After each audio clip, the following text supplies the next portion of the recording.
राम जी महाराज जब गए, हनुमत चरित्र कहता है, राम जी महाराज जब जाने लगे तो उन्होंने हनुमान जी से कहा कि तुम क्या चाहते हो। हनुमान जी बोले मेरे को जाना है, क्योंकि जहां राम वहां हनुमान। हनुमान जी जब कहने लगे कि मेरे को जाना है, तो राम जी महाराज बोले नहीं नहीं हनुमान, तुझे सबसे ज्यादा प्रिय क्या है? तो कह राम।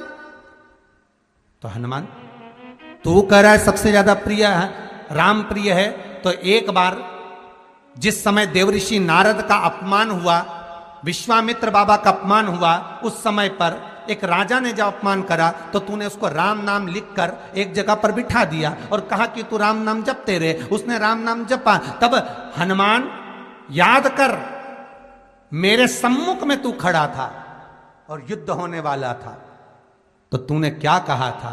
प्रभु आप इसको मार नहीं सकते क्योंकि ये आपका नाम ले रहा है। राम से बड़ा होता है राम का नाम, आप इसे मार नहीं सकते।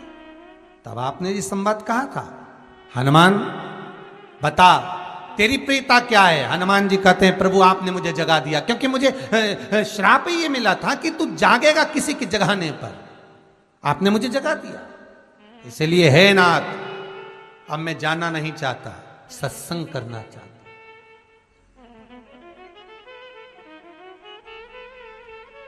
श्री राम जी का चरित्र है।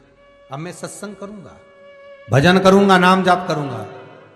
पर राम जी जानते हैं हनुमान से, कहा हनुमान मेरा जाने का समय आ गया, मुझे तो जाना पड़ेगा ना। सीता पृथ्वी में चली गई, मुझे भी जाना है। मैं सरयू के जल में अपने प्राणों को त्यागूंगा, मानव का शरीर है, इसको त्यागना तो पड़ेगा ना हनुमान। हनुमान जी बोले तो त्याग दो, त्यागने में क्या दिक्कत है, त्यागो आप तो। पर दिक्कत एक बहुत बड़ी है।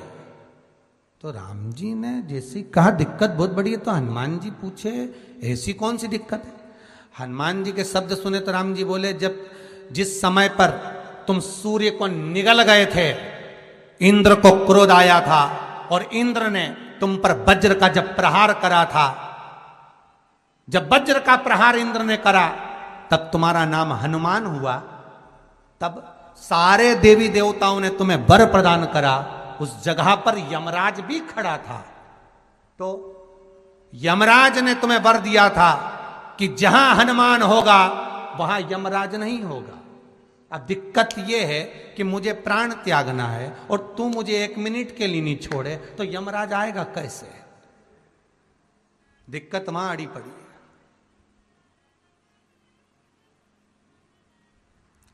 हनुमान जी मुस्कुरा के बोले राम जी महाराज से, प्रभु मैं आपके बिना रह नहीं सकता। तो राम जी बोले मैं भी जानता हूं कि तू मेरे बिना नहीं रह सकता, पर एक काम तो कर सकता है ना। क्या? मैं अगर कोई काम बताऊंगा तो तू करेगा कि नहीं करेगा? हनुमान जी बोले आपका काम और मैं ना करूं, ऐसा कभी हुआ? जरूर करूंगा। ठीक है, बस अब राम जी महाराज ने सोच लिया कि हनुमान को जाने से पहले काम पर लगाना। अब वो कौन सा काम था? बोलो रे भाई। हनुमान जी को कहां काम पर लगाया राम जी ने? किस जगह पर काम पर लगाया? अरे सभी ने रामचरितमानस सुनी है, खूब सुनी, जल्दी बताओ। राम जी महाराज ने प्राण त्यागते समय, सरयू जी में प्राणों को देते समय, राम जी ने हनुमान जी को किस काम में लगाया था? कि राम जी ने अपने हाथ की एक मुद्रिका जिस पे राम लिखा हुआ था, वो मुद्रिका एक अयोध्या की एक सरंग में जमीन में डाल दिया और हनुमान से कहा जा जरा ढूंढ के लेके आ, मैं अभी घूम कर आया। और हनुमान जी तलातल रसातल भूमि के नीचे पताल में चले गए उस मुद्रिका को ढूंढने के लिए जिस पे राम लिखा है। और हनुमान जी पूछते भी जा रहे राम कहाँ है? राम की मुद्रिका पड़ी थी, राम की अंगूठी है। अब राम का ही सत्संग करते करते जा रहे, और राम जी चले गए सरयू, क्योंकि हनुमान अगर होगा तो यमराज नहीं आ सकता। हनुमान को यहां से हटाना पड़ेगा, तब यमराज लेने के लिए आ सकता, तब यम आए। और क्योंकि यम अपने नियम को धारण करेगा, चाहे कृष्ण हो चाहे राम। केवल एक दीवार ऐसी होती है जहां पर हनुमान जी का चित्र लगाया जाता है। चाहे तुम पर्वत उठाने वाला चित्र लगाओ हनुमान जी का, चाहे बैठे हुए लगाओ, चाहे रामायण पढ़ने वाला लगाओ, चाहे लंका दहन करने वाला लगाओ, चाहे राम नाम जपने वाला लगाओ, चाहे लक्ष्मण को संजीवनी देने वाला लगाओ, चाहे मौन मुद्रा में लगा दो, चाहे स्तुति में लगा दो, चाहे भजन में लगा दो, हनुमान जी का कोई भी चित्र लगता है तो ना पूरब में लगेगा, ना पश्चिम में लगेगा, ना दक्षिण में लगेगा। हनुमान जी का अगर चित्र लगता है तो उत्तर की दीवार में दक्षिण को देखते हुए लगता है। केवल एक ही स्थान।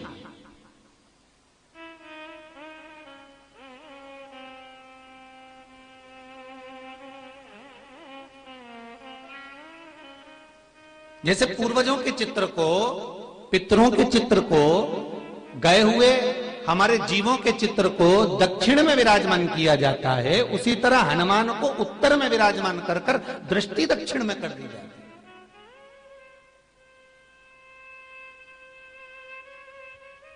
घर में हनुमान जी के जितने फोटो होते हैं उसको केवल दक्षिण दिशा में लगा, और उत्तर दिशा में लगा बिठा देते हैं, और दक्षिण की ओर उनकी दृष्टि होना चाहिए, दक्षिण की ओर उनका मुख होना चाहिए। क्यों महाराज? अगर व्यक्ति के जीवन में कोई बीमारी आने वाली है, व्यक्ति के जीवन में कोई रोग आने वाला है, व्यक्ति के जीवन में अगर कोई कष्ट आने वाला है, व्यक्ति के जीवन में अगर कोई परेशानी आने वाली है, व्यक्ति के जीवन में कोई एक्सीडेंट का योग भी बनने वाला है, तो शास्त्र कहता है वो दिशा दक्षिण से ही बनता है।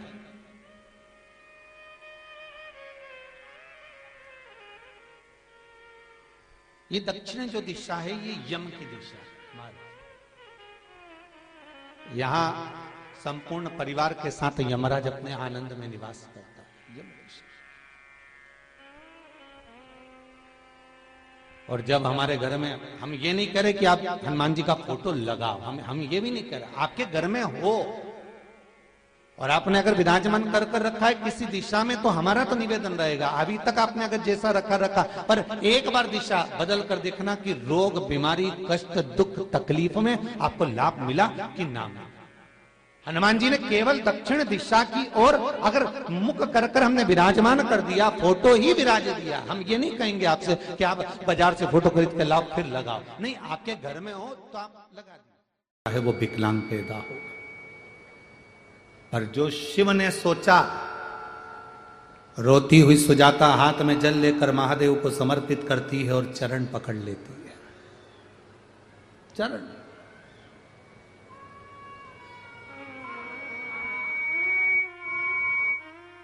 चरण पकड़े सुजाता। और अच्छे से समझ लो, बच्चा माइंड से विकलांग है, डॉक्टर ने कहा इस बच्चे का विकास नहीं हो रहा, बच्चे की बुद्धि काम नहीं कर रही है, बच्चे का शरीर काम नहीं कर रहा है, कहीं हाथ, कहीं पैर में कहीं तकलीफ हो रही है, बच्चे का विकास नहीं हो रहा, 4 साल का हो गया, 5 साल का हो गया, 6 साल का हो गया, बुद्धि काम, तो उस जगह पर भी आप बच्चे से कहोगे ना, बेटा शिव जी को जल चढ़ाने जा रहे हो ना, तो ये जो 2 चरण है ना जहां से पानी बहता है वहां स्पर्श कर कर आया करो और पानी पिया करो चढ़ाने के बाद। आप 15 दिन 20 दिन उस बच्चे से करवा कर देखो, कितना भी माइंड से, हम यहां तक कहेंगे जिस बच्चे की कोई शरीर में विकास नहीं और बच्चा कहीं पड़ा रहता है, मुंह में से राल टपकती रहती है, उस बच्चे के लिए भी अगर ये प्रयोग करोगे तो 2 से 3 महीने में वो बच्चा अपने आप धीरे धीरे शरीर का विकास होना प्रारंभ हो जाएगा। वो स्थान ऐसा है, वो जगह ऐसी है, वो जगह की मूलता, उस जगह की महत्ता। बोल बम का नारा है, अच्छे जम के बोलो जरा, बोल बम का नारा है, उस स्थान की मूलता बढ़ जाती है, उस स्थान की मूलता। अब सुजाता रो रही है, शिव जी के चरण पकड़ लिए सुजाता, दबा रही है चरण। जल चढ़ाने के बाद जो चरण दबाया, रोती रोती कह रही है, मेरे पति ने मुझे श्राप दिया है, तेरे गर्भ में जो बच्चा होगा वो विकलांग पैदा होगा। तेरे गर्भ में जो बच्चा है वो विकलांग होगा। मेरा श्राप है, इसके गर्भ में जो बच्चा है वो विकलांग होगा।